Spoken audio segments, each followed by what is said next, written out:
그래서 색수사행식이 다 공하다. 오온이 다 공하다라는 얘기를 하는 거예요. 근데 다 계속 부정하고 있는 거예요. 어떻게 부파불교에 있는 모든 것들을 저 표면적으로 봤을 땐 다 부정하고 있는 거예요. 뭐야, 그럼 왜 이 불교의 근본 교리들을 왜 다 부정하는 거야? 라는 생각이 계속 들 수가 있는, 적어도 그 기존 불교에 익숙했던 이 당시의 사람들이 좀 놀랄 수도 있는 구절인 거죠. 다시, 사리자여, 이 모든 이 제법, 공상, 모든 법이, 모든 진리가, 법이라는 게 진리일 수도 있고, 어떤,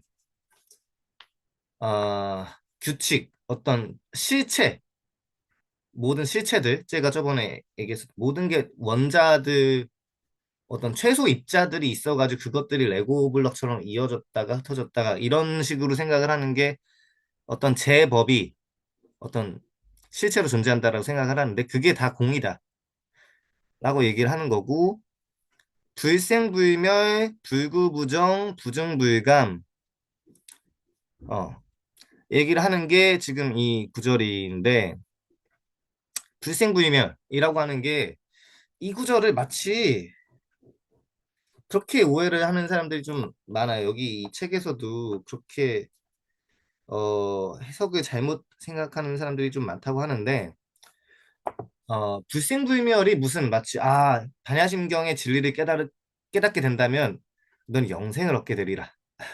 마치 기독교에서 얘기를 하는 뭐 어떤 생명수를 얻게 되리라. 마치 요한복음에서 사마리아인이 생명수를 찾는 것처럼, 리빙 워터를 찾는 것처럼, 넌 이제 예수님의 말씀을 깨닫게 된다면 절대로 죽지 않는 생명수를 얻게 되리라.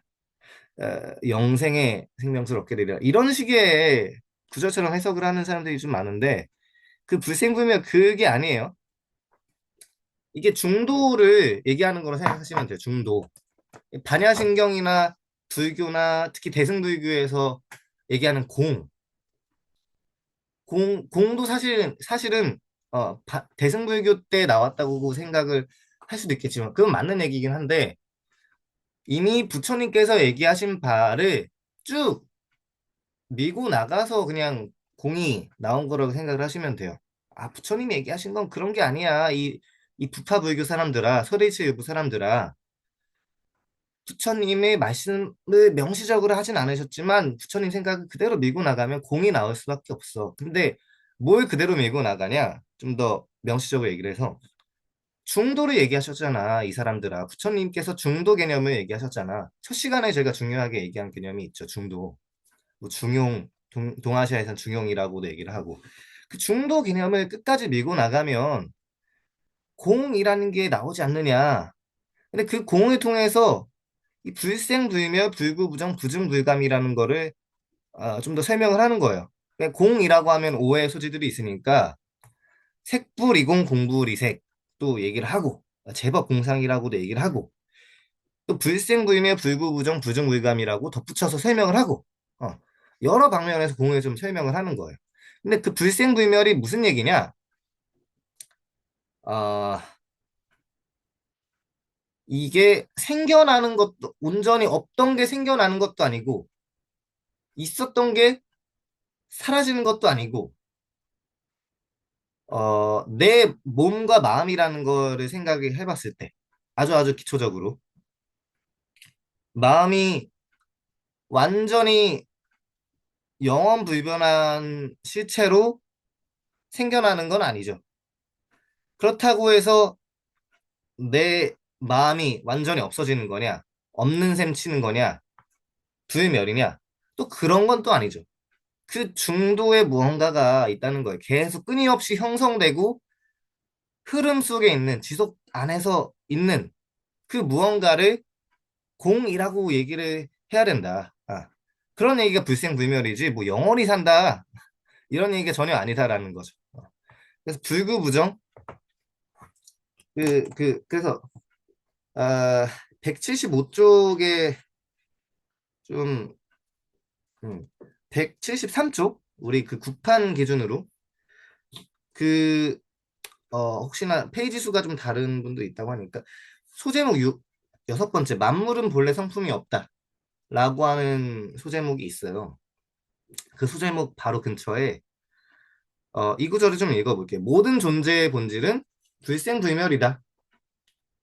보통 불교인들조차 불생불멸이 마치 변하지 않는 영원함을 의미한다고 오해하는 경향이 많다.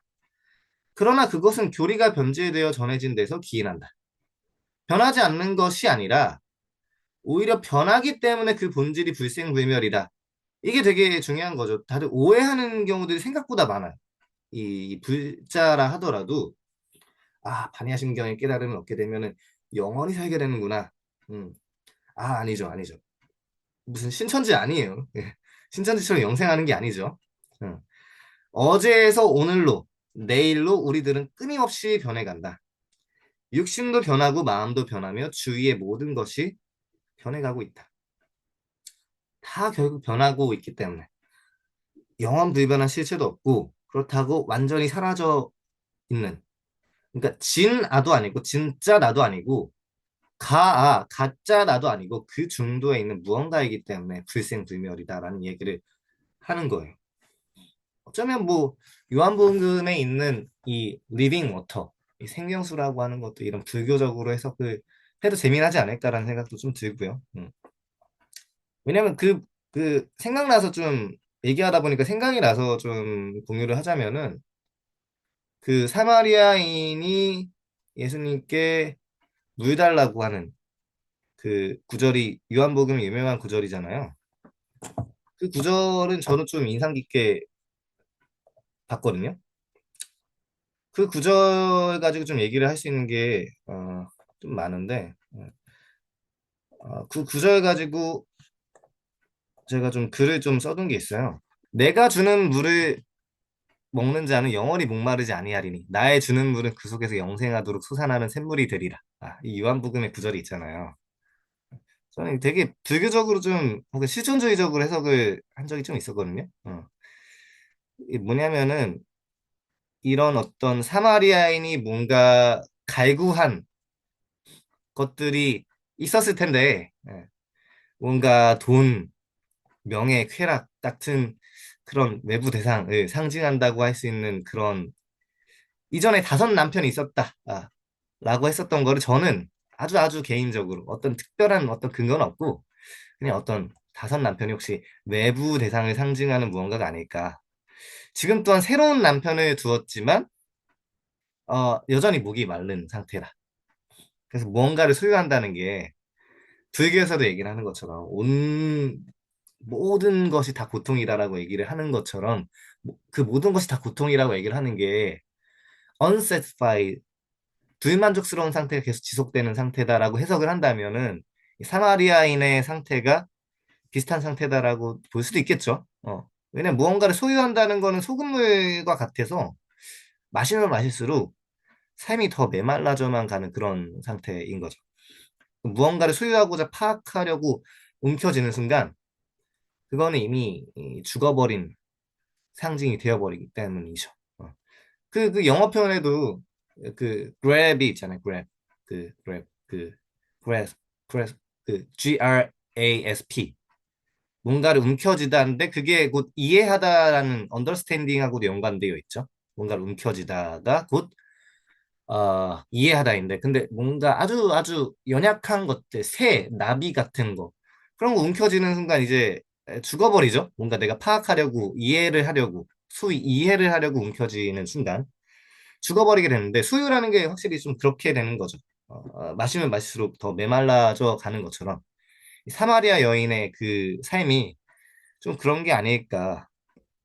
근데 마치 예수님의 그 말씀을 좀 깨닫게 되면 영원히 영생하도록 솟아나는 샘물을 이제 마시게 되고 영원토록 목마르지 아니하게 된다는 게 제가 생각해 봤을 때는 어떤 소유에 집착하지 않게 되고 내가 정말 진정으로 존재하게 된다는 게 무엇인지 어떤 소유냐 존재냐의 그런 어구에 좀 선착하게 되고 좀 떠오르게 되더라고요. 소유에 집착하지 않고 정말 to be에 좀 머무를 수 있게 되는 그런 삶이 어떤 사마리아 인생의 흐름이 되는 거 아닐까. 그래서 이 얘기를 좀 불교하고 어떻게 좀 연관 지을 수 있냐면은 그 부처님도 수행을 하시다가 그 딱 보리수 나무 아래에서 수행을 하시다가 음, 온갖 유혹에 이끌렸었잖아요. 막 악마가 막 유혹도 하고 아무튼 그 소유냐 존재냐의 기로에서 존재의 삶을 어떻게 좀 생각을 해볼 수 있을지에 관련해서 좀 생각을 해볼 수 있을 만한 구절이어가지고 불생불멸과 관련해서 좀 얘기를 좀 해봤고 그리고 또 175쪽에 불구부정이라고 하는 구절이 있어요. 불구부정. 다음으로 불구부정이라고 하는 구절이 있는데 다음으로 불구부정에선 구와 정의 개념을 올바로 이해하는 것이 중요하다. 구는 더러움, 부정하다는 뜻이고 정은 깨끗함, 신성함의 뜻이다. 가령 초상집떡을 먹으면 부정이 타고 절떡을 먹으면 복 받는다는 얘기라든가 성당 영성체에 사용하는 밀떡은 신성하고 무당집의 굿떡은 신성치 않다는 관념들의 밑바닥엔 무엇이 있을까? 이것은 단순히 위생상의 깨끗함, 어려움의 문제가 아니다. 별도의 신성함과 부정함이 내재되어 있다는 관념이다. 저 이 구절을 좀 보면은 볼 때마다 생각이 드는 게 자꾸 기독교 얘기들을 좀 많이 하게 되는데 제가 그 기독교인은 아니지만 뭔가 그 성경과 좀 친연성이 있어서 좀 성경 되게 좋아해서 복음서를 좋아해서 이런 얘기를 좀 하는데 그 복음서에 이런 얘기가 있죠.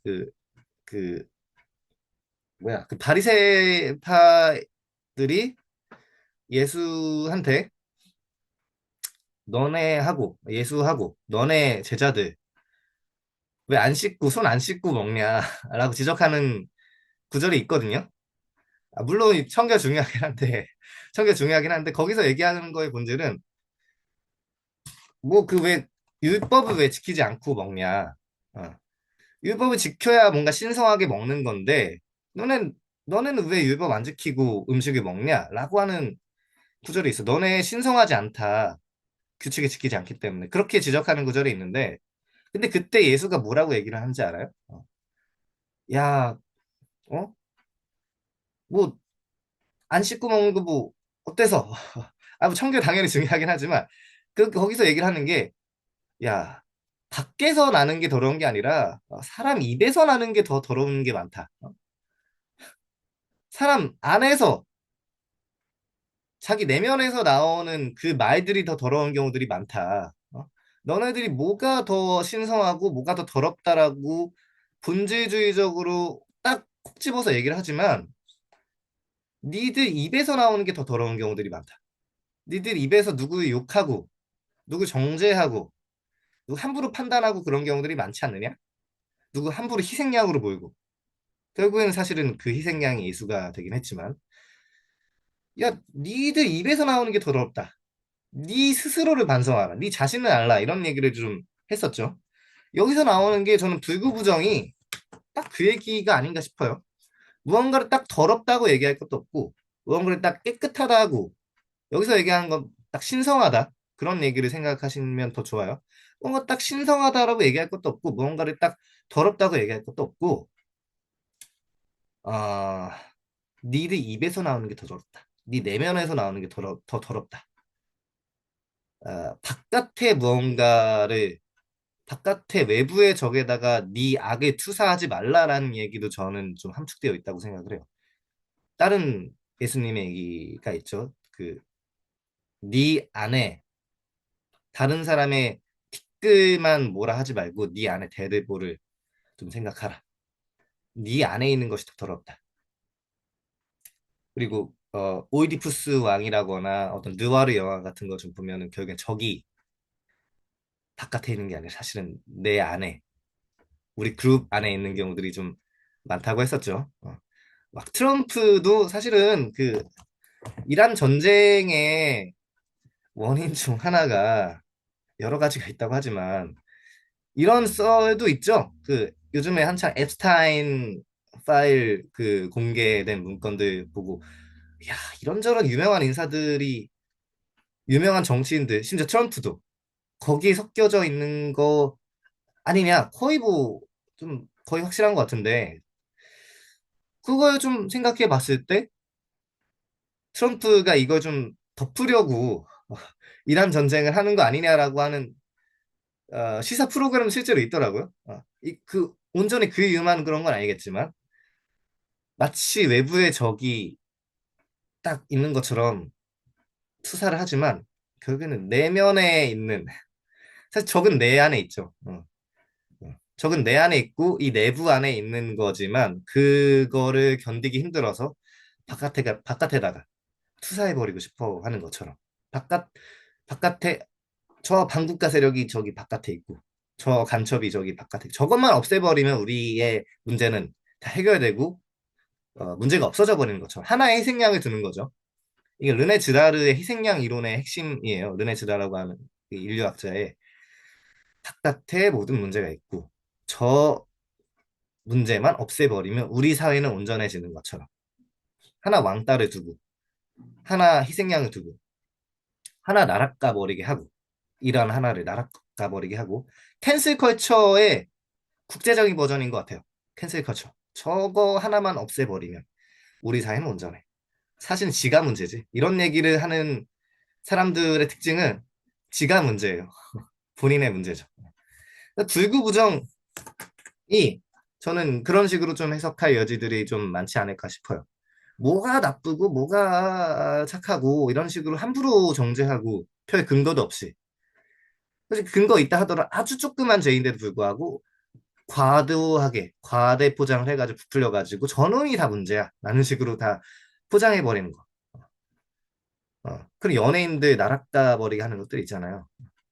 물론 조그만 죄는 있죠. 있을 수 있죠. 누구나 죄는 있는데 그거를 침소봉대 해가지고 거기다가 다 투사해버리는 게 악마화해버리는 게 얼마나 문제인지를 우리가 숱하게 겪어왔는데 그 문제는 멈출 생각이 없죠. 아무튼 그게 좀 불구부정해서 얘기를 하는 거라고 생각을 할 수 있을 것 같아요. 이게 사람의 저 바깥에서 나는 게 더러운 게 아니라 니들 입에서 나오는 게 더 더럽다라고 하는 예수님의 말씀이랑 연관지어 생각을 해보면은 이 불구부정이 얼마나 좀 이 구절 하나만 가지고 얘기할 게 많은지 좀 생각해 볼 수 있는 구절이죠. 우리는 끊임없이 좋고 나쁨, 높고 낮음을 사람 간의 재물이나 지위에 대해 온갖 대상에 대해 적용하며 시비 분별을 하고 있다. 실제로 우리 불교는 왜 진실인가 라는 책을 보면서 이 구절이 좀, 이런 것들도 좀 얘기했던 적이 있었는데 아마 좀 까먹으셨을 확률도 좀 있겠지만, 어, 이거예요. 뭐냐면은 이런 논문 제목이 있어요.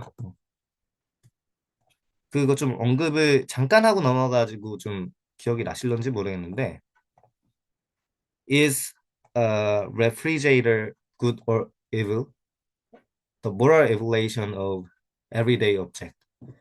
우리가 아니 이게 뭔 말이냐라고 생각을 할 수도 있겠잖아요. 아니 냉장고가 착하냐? 혹은 나쁘냐? 이게 뭔 말이야?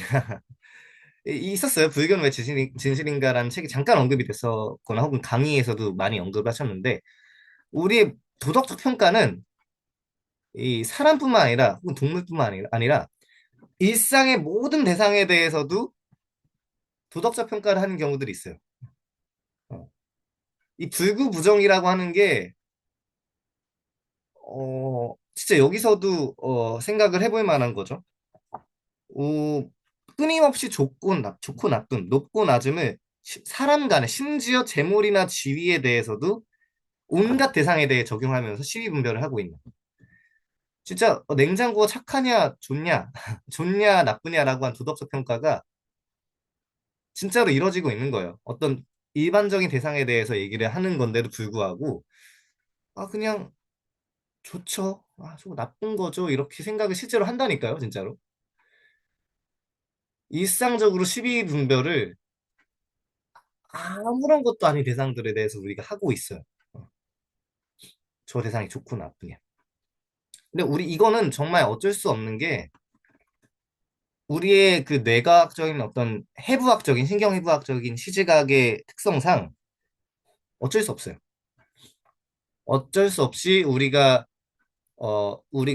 어떤 걸 봤을 때 그게 막막에 맺히고 그 막막에 맺힌 상이 맨 뒤통수, 시각 피질에 도달하고, 그게 V1 시각 피질에 도달하고 했을 때 그게 편도체랑, 편도체를 반드시 거칠 수밖에 없게 되거든요. 어떤 감정적 편향이라는 게 반드시 걸릴 수밖에 없게 돼요. 시각적으로 정상인 사람들은 무언가를 볼 때 좋고 나쁨이라는 감정적 편향이 어떤 가치를 매긴다는 게 신경해부학적으로 반드시 들어갈 수밖에 없어요. 어. 우리 운명이에요. 이거로부터 벗어날 수가 없죠. 어느 정도 덜 하냐, 더 하냐의 차이일 뿐이지, 무언가를 바라볼 때도 감정적 편향이라는 게 있을 수밖에 없어요. 심지어 도덕적 평가까지도 있을 수밖에 없게 되는 건데, 이 인지를 해야 되는 거죠. 어, 알아차릴 수밖에 없게 되는 거. 여기서부터 벗어나야 된다라고 생각하지 말고, 벗어날 수가 없으니까. 알아차리고, 내가, 이 대상에 대해서, 전혀 상관없는 이 대상에 대해서 뭔가 도덕적 평가를 내리고 있구나. 라고 알아차리고, 이 사람에 대해서 내가 은연중에 이런 평가를 내리고 있구나. 라는 걸 좀 알아차린다면, 동양에서는 명상을 통해서 알아차리고, 뭐 서양에서는 뭐 정신분석이라거나 상담을 통해서, 아웃소싱을 통해서 그런 걸 좀 알아차리게 되는 경우들이 좀 많죠. 하여튼 간에 여러 경로를 통해서 알아차리게 된다면, 가톨릭에서는 뭐 고해성사 같은 걸 통해서 또 알아차리게 되는 경우들도 좀 있겠죠. 그렇게 알아차리게 된다면, 조금은 그거에 대해서 좀 거리를 두고, 좀 경계를 할 수 있게 되는 측면들이 있겠죠. 하여튼 간에 불구부정을 통해서 좀 얘기를 할 만한 구조들이 좀 많아서, 어, 이런저런 좀 얘기를 좀 해봤어요. 어, 니드 입에서 나오는 게 더 더럽다. 오히려 그런 얘기를 하는 그 나르시스트들이 더 문제인 경우들이 더 많다. 트럼프 같은. 어, You fire 하고 니들이 문제인 것처럼 얘기를 하고, 니들 국가가 문제인 것처럼 얘기를 하지만, 음, 그거는 캔슬 컬처의 연장선이죠. 그리고 심지어 우리는 냉장고에 대해서도 좋고 나쁨과 같은 도덕적 평가를 하는 경우들이 많다. 네, 그런 얘기를 좀 했었는데, 이런 가치를 따지는 생각 자체가 우리는 아예 할 수는 없지만, 진정 우리가 좋다고 평가해야 될 가치가 뭔지에 대해 생각해 볼 필요가 있다는 거예요. 거기에 대해서 딱 하나 이제 부증불감에 대해서 좀 얘기를 좀 해볼 필요가 있는데, 부증불감, 에 대해서 미리 좀 써놓은 글들이 있으면 있어요. 써놓은 글 하나가 있는데, 그거 잠깐 보고, 마치고 얘기를 하고, 진행을 좀 마치도록 좀 얘기를 하겠습니다. 부정불감이 뭐냐면은, 무언가를 얻었다 할 것도 없으며 잃었다 할 것도 없다. 라고 하는 구절이라고 해석할 수 있거든요. 저는 이 말을 이런 사람한테, 이런 사람들한테 이런 구절들을 좀 얘기를 해주고 싶어요. 이따금씩 인생에서 실패했다는 기분이 들 때 어떻게 해야 할까요? 라는 그런 고민이 있을 때, 혹은 그런 고민이 있는 친구가 있을 때, 저는 이 구절을 좀 보여주고 싶어요. 이 부증불감이라고 하는 구절. 그리고 이와 연관될 수 있는 명상록의 구절이 있거든요. 마르쿠스 아우렐리우스, 로마 황제죠. 로마 황제가 쓴 일기처럼 쓴 명상록이 있는데, 이게 뭐냐면 불교적이에요, 상당히. 이 스토아 학파의 철학이라는 게 어떤 이유에서냐? 한번 좀 구절을 읽어볼게요. 그러므로 두 가지를 늘 명심하라. 첫 번째는 우주는 영원 전부터 동일하고 계속해서 주기적으로 순환하기 때문에, 굉장히 불교적이죠. 과거세, 현재세, 미래세가 있는 거죠. 100년을 보든 200년을 보든 영원히 보든 아무런 차이가 없다는 것이다. 두 번째는 가장 오래 산 사람이나 가장 짧게 산 사람이나 잃는 것은 똑같다는 것이다. 왜? 사람이 자기가 소유하고 있지 않은 것은 빼앗길 수가 없죠. 당연한 이야기죠. 이게 첫 번째 전제. 두 번째, 모든 사람들은 다 똑같이 현재라는 순간만을 소유하고 있어서 그가 누구든 오직 현재라는 순간만을 잃을 뿐이기 때문이다. 어. 차이나 생멸하고 있는 거예요. 우리는 계속 늘 흐름 속에 있는 거죠. 차이나 생멸하고 있는 와중에 계속 현재가 왔다 갔다, 아, 상실되고 잃어버리고 다시 다음 현재들만 얻게 될 뿐인데, 이러면은 잃었다 할 것도 없고 뭔가 생겨났다 할 것도 없는 거죠. 현재라는 순간만 생기고 없어졌다 할 뿐이니까. 사실상 뭔가를 빼앗길 수가 없는 거예요. 어. 뭔가를 잃었다 할 게 없는 거예요.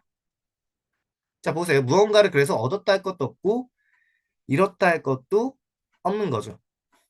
그래서 인생에 실패했다는 기분이 드는 이들에게 해주고 싶은 구절이기도 해요. 저 자신에게도 해주고 싶은 얘기도 하고, 너는 아무것도 잃어버리지 않았다고.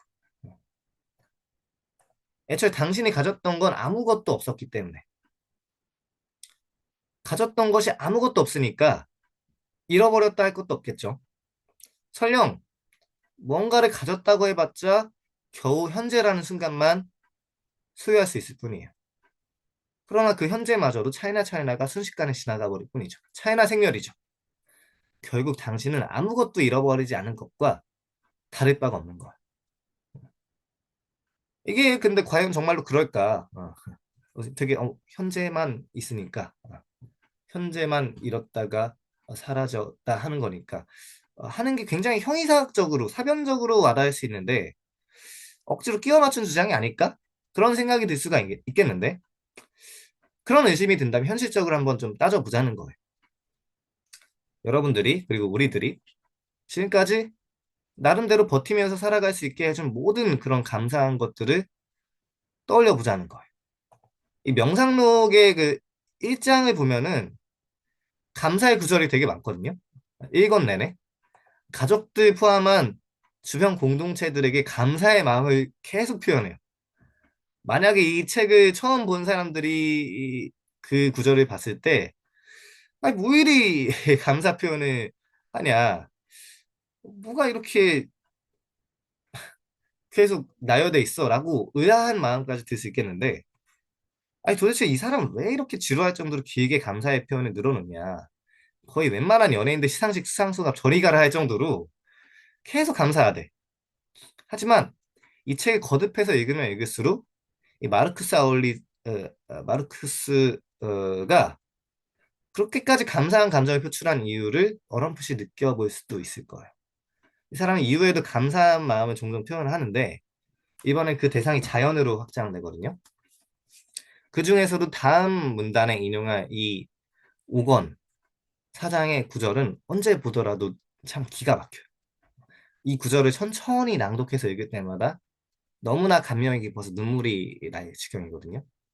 이 자연이 내어준 위대한 선물에 저절로 감사한 마음이 들어요. 이따가 읽어보겠지만 태어나서 죽을 때까지 우리는 이렇게 자연에 전적으로 의존하며 살아가게 되는 거죠. 온 생명 개념을 생각해보면 더 좋죠. 이렇게 생각하면 인생을 살아가며 잃어버리기는커녕 얻어간 것들밖에 없는 거예요. 그동안에 나는 이 모든 것들을 거저 얻은 듯한 기분에 온몸에 감사함이 피어날지도 모르는 거죠. 어떤 구절이냐? 이 구절 혹시 배 선생님께서 혹시 좀 읽어줄 수 있을까요? 이거 제5권 4장 이 부분 말씀하시는 거죠? 네네.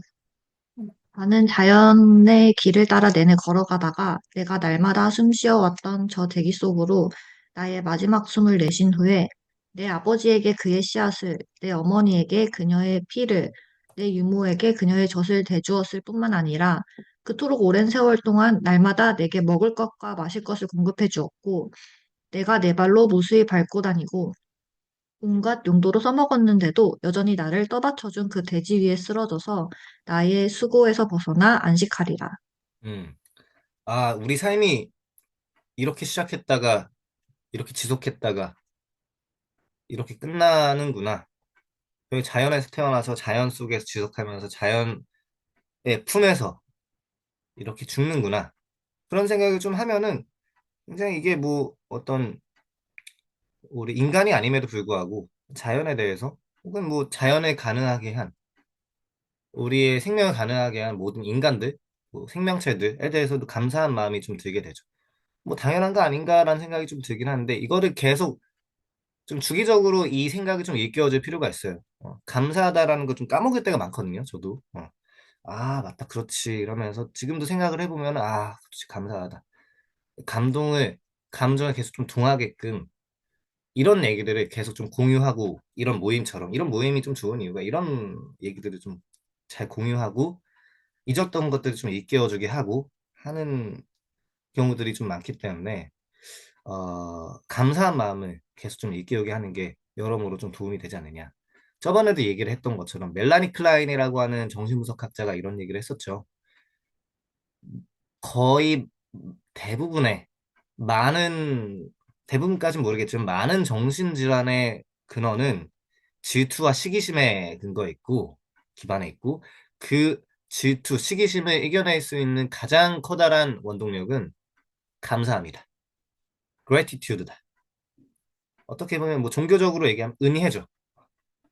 예, grace가 오직 은혜만이 오직 사랑만이 모든 것을 이긴다. Love wins all이라고 하는 그 노래 제목도 있죠. 사랑이 모든 것을 이긴다. 굉장히 종교적인, 기독교적이면서도 불교적이고 심층 종교적인 생각인 거예요. 모든 종교들이, 모든 성숙한 종교들이 좀 공유할 수 있는 감사함을 통해서 이런 것들을 좀 이겨낼 수가 있겠죠. 극복할 수가 있는 거죠. 근데 물론 그렇다고 해서 이 모든 것들이 진정으로 소유했다고 착각하면 곤란하다.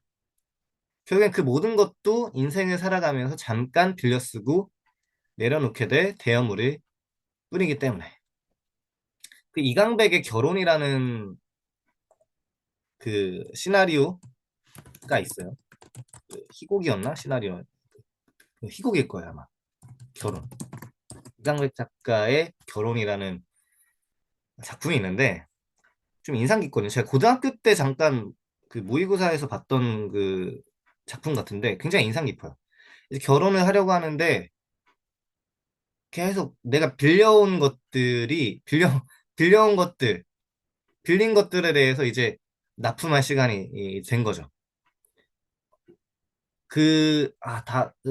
다 지금 줄거리들 다 이야기했으면 좋겠지만 그 소설이란다. 희곡에 좀 보면은 아 내가 지금 쓰고 있는 것들이 다 빌린 것들이구나라는 것들을 좀 깨닫게 될 수 있는 내용이 여기 좀 많이 나와 있어요. 좀 한번 살펴보셔도 어, 좋을 것 같고 간단히 좀 검색하시면 얘기들이 나와 있거든요. 한번 좀 살펴보시면 좋을 것 같고 우리는 언젠가 틀림없이 죽을 운명에 처해 있는 존재이기 때문에 이 모든 것들이 잠깐 빌렸었다가 내려놓게 될 대여물일 뿐인 거예요. 이강백의 결혼이라는 희곡을 좀 생각을 해봐도 그런 점에서 볼 때 우리는 자연을 소유하며 살아가는 것이 아니라 그저 잠시 빌려서 도움을 받고 살다가 안식을 맞이할 뿐이죠. 그리고 심지어 이런 사실은 자연뿐만 아니라 인생을 살아가면서 마주치는 그 모든 것들에도 동일하게 적용이 되는 거예요. 재산, 건강, 인간관계 그 모든 것들에 대해서 그 무엇이든지 잠시 내 손에 거쳤다가 다른 어딘가로 흩어질 뿐이죠. 이렇게 생각하면은 인생을 살아가면서 얻어간 것이라고는 단 하나도 없는 듯해요. 그렇다고 낙담할 필요도 없어요. 오히려 그 사실을 여실히 깨닫게 될 때 괜한 것들에 괜한 미련을 두지 않게 되기 때문에 진정으로 내가 소중하게 생각해야 될 가치들에 대해 좀 더 집중이 되게 되는 거죠. 그러니까 당신은 무언가를 얻었다 할 것도 없으며 무언가를 잃었다 할 것도 없어요. 한편으로는 무언가를 얻었다 할 것이 없으므로 인생에 괜한 미련을 두지 않게 되고 다른 한편으로는 무언가를 잃었다 할 것도 없을 뿐더러 오히려 거저 얻은 것들만 가득해 보이게 되는 거죠. 생각지도 못한 귀중한 선물들을 받아오면서 일평생을 살아왔다는 기분에 어떻게 보면 바울의 선물이라고 하는 책도 있는데 바울의 은혜라고 한 책도 제목도 어떤 그런 프레이즈도 있는 것처럼 어떤 기독교에서도 그런 그레이스를 되게 강조를 하죠. 은혜. 어메이징 그레이스죠. 정말 단순한 감사함을 넘어서 경이로운 마음까지 느끼게 되는. 바로 그 순간에 세계를 바라보는 우리의 인식이 불현듯 달라지게 되는 거예요. 이 조견오은 계공을 역으로 하게 되는 거죠. 이런 걸 통해서도. 아, 나 하나로만 이루어져 있는 게 아니구나. 실체로만 이루어져 있는 게 아니구나. 하나로만 이루어져 있는 온전한 실체가 아니구나. 이 장래 미생물에 대한 감사로 느껴지게 될 수도 있겠고. 이전에 중요하다고 여긴 것들이 별 볼 일 없게 여겨지고 별 볼 일 없던 것들이 한껏 중요하게 느껴지게 되는 거예요. 또한 교만으로 가득했던 삶이 겸손한 삶으로 변하고 열등감으로 똘똘 뭉쳤던 삶이 위로와 격려를 얻게 되는 거죠. 이제 더 이상 인생에서 실패했다는 기분으로 좌절할 필요가 없게 되는 거예요. 왜? 애초에 아무것도 잃어버리지 않았기 때문에. 그리고 그러한 사실을 깨달았기 때문에. 저도 뭔가 실패한 것들이 좀 많거든요. 뭔가 되게 일이 진짜 안 풀리네 싶었던 생각들이 너무 많았던 것 같아요. 돌이켜보면 좀. 뭐 다른 사람들도 많았겠지만 저도 좀 많았던 것 같아요. 이거 좀 어떡하냐. 씨, 인생 나 되게 실패자 아닌가? 되게 낙오자 아닌가 이런 생각이 좀 들 때가 좀 많았었는데 다른 사람도 되게 좀 잘 나가는 것 같은데 잘 풀리는 것 같은데 왜 나만 이러고 있지라는 생각이 들잖아요. 안 든 사람이 없을 것 같아 별로. 누군가 자기만의 그런 고통이 있거든요. 자기만의 그런 실패했다는 기분이 드는 순간들이 있기 마련이거든요. 근데 저도 그랬던 순간이 있었는데 이런 걸 좀 다시금 좀 격려를 좀 얻게 된다면 아, 그런 실패했다는 기분으로 좀 좌절할 필요가 없지 않을까. 그런 생각을 좀 하게 되는데, 이거를, 어, 요한님께서 여기를 좀 읽어주시면은 좀 감사하겠습니다. 이걸 좀 읽어보고, 반야신경에 있는 부중불감의 구절들을 좀 생각해 볼 수 있으면 좋지 않을까. 불구부정, 부중불감에 대해서 읽어주시면 감사하겠습니다. 이 사람아, 그동안 너는 우주라는 이 거대한 국가의 시민으로 살아왔다. 네가 시민으로 살아온 기간이 5년이든 100년이든 그런 것이 무엇이 중요하냐? 이 국가의 법은 모든 사람에게 똑같이 적용된다. 너는 폭군이나 불의한 재판관에 의해서 이 국가로부터 추방당한 것이 아니고 널 이 국가에서 살게 한 자연이 이제 때가 되어 너를 이 국가에서 내보내는 것인데 네가 그것을 두려워할 이유가 어디 있겠느냐? 그것은 집정관이 희극 배우에게 무대에 올라가서 연기를 하라고 지시했다가 얼마 후에 무대에 내려오라고 지시하는 것과 같다. 감사합니다. 전 마지막으로 이걸 좀 읽어볼게요. 음. 너는 오막이 아니라 산막만에 맞췄을 뿐이라고 항변할지도 모른다. 맞는 말이다. 야, 그래, 인생. 어? 지금 뭐, 어차피 인생 많이 남았어. 그냥 대충 살다가, 끝나면 되는 거야. 이렇게 생각할 수도 있는데, 맞는 말이기도 하죠. 근데, 하지만 연극과는 달리, 산막만으로 끝날 수 있는 게 인생이다. 처음에 여러 가지 것들을 결합해서 너를 만들어낸 바로 그 존재만이 너의 인생을 언제 끝낼지를 결정할 수 있고, 어떻게 보면 우리 우주가 내 인생을 언제 끝낼지를 결정할 수가 있는 거죠. 어떻게 보면. 그러니까 인격을 가졌다고 생각할 필요도 없고 우주의 법칙, 결합 이런 것들이 제 자신을 결정하는 거죠. 어. 그 결정을 따라서 너를 구성하고 있던 것들을 해체하는 것이기 때문이다. 내가 태어난 것이나 죽는 것은 내가 할 수 있는 일이 아니다. 그러므로 무상함, 이 자연이 변한다. 인생도 변한다. 무상함이라는 그 흐름을 그 자연의 결정을 받아들여서 순순히 떠나라. 너를 떠나보내는 자연도 선의를 가지고서 너를 떠나보내는 것이기 때문이다. 라고 하는 구절을 마지막으로 하면서 반야심경의 부중불감에 대한 주세, 해설을 좀 마치려고 합니다. 굉장히 감명 깊은 구절들이죠. 반야심경 읽으면서 혹은 그 읽은 다음에 명상록을 좀 한번 좀 스스로 읽어보셔도 여러모로 굉장히 도움이 될 거예요. 이 반야심경의 틀로 혹시 명상록을 읽어보셨던 분들도 반야심경이라는 이 틀로 대승불교라는 틀을 통해서 이 명상록을 다시 읽어보면은 굉장히 새롭게 읽혀낼 만한 지점들이 많으리라고 생각을 해요. 첫 번째 질문은 그 친구들이랑 이야기하다가 이렇게 제2무상이나 재범무아에 대해서 그 나름 매력적인 논리다라고까지는 다들 그 받아들였는데 갑자기 친구 한 명이 물어보는 거예요. 뭐 다른 건 다 괜찮은데 요하나 그러면은 그 연기법이라는 그 법 자체는 무상하지 않잖아. 영원한 거 아니야? 불변하지 않고. 음, 그러니까 딱 듣고 나서 어 그럼 연기법, 그러니까 모든 것은 연관돼 있고 결합되어 있어서 변화된다. 이 법칙, 이 원리 자체는 영원한 게 아닌가라는 생각이 잠깐 들더라고요. 그래서 불교에서는 이거에 대해서 어떻게 설명하는지 궁금합니다. 그래서 딱 그거에 대해서 진짜 그 증문즉설이 있더라고요. 저 봤어요. 증문즉설에서 그런 비슷한 질문을 한 걸 봤어요. 삼법인은 왜 없는지 궁금합니다. 뭐? 한번 이런 질문은 구글 찾아보라고. 예. 그러면서 막 얘기를 하는데 제가 간단히만 요약을 하자면 나중에 보셔도 좋을 것 같은데 이거는 삼법인이라는 게 그거잖아요. 이체계고 그 재범무와 재행 그 저기 재 대행무상? 재범무와 재행무상 좀, 인데 어 그거는 좀 변하지 않는 사실인 것 같긴 해요. 근데 그 법칙 자체도 좀 진화할 수 있거든요. 이거는 이런 얘기를 이런 얘기를 해봐도 재밌을 것 같은 빅뱅이 우주가 시작하는 그 빅뱅이 딱 일어날 때 어느 정도의 힘이 조금이라도 더 세졌냐 약해졌냐에 따라서 우리 우주의 물리 법칙이 아예 달라질 수도 있었어요. 빛의 속도도 아예 달라질 수도 있고. 그러니까 그 당시에 있었던 물리 법칙이 그냥 빵 하고 우리에게 하늘로부터 뚝 떨어져서 주어진 게 아니라 물질들의 구성으로부터 우리 우주의 물리 법칙이 우리에게 주어져 있는 거라고 생각을 할 수도 있는 거죠.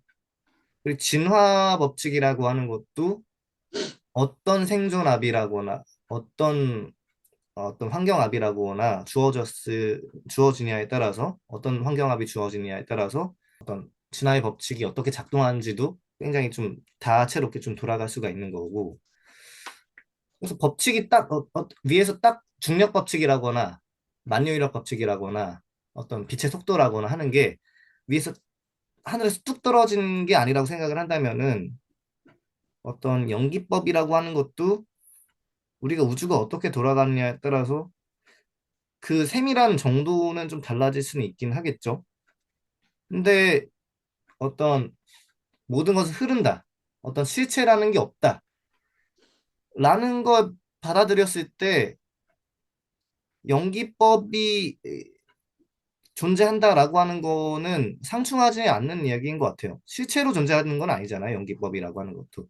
연기법도 늘 변화하거든요. 어떻게 보면. 음. 근데 모든 것이 변한다라고 하는 그런 추상화를 했을 때, 그럼 뭐 변하지 않는 게 있지 않느냐라고 하는 건, 근데 그 사람 머릿속에나 있는 거죠. 어떻게 보면. 관념 속에 나 있는 것들이고, 세상에 있는 모든 것들은 다 변하죠. 그, 변한다라고 하는 것들도 구체적으로 따져 보면은 그 세밀하게 무언가가 좀 변할 수가 있는 거고. 어제, 오늘, 내일 뭐 비슷하게 하루가 반복된다고는 하지만, 그러면서 뭐 차이가 계속 생겨나게 되죠. 우리 인생사라는 것도.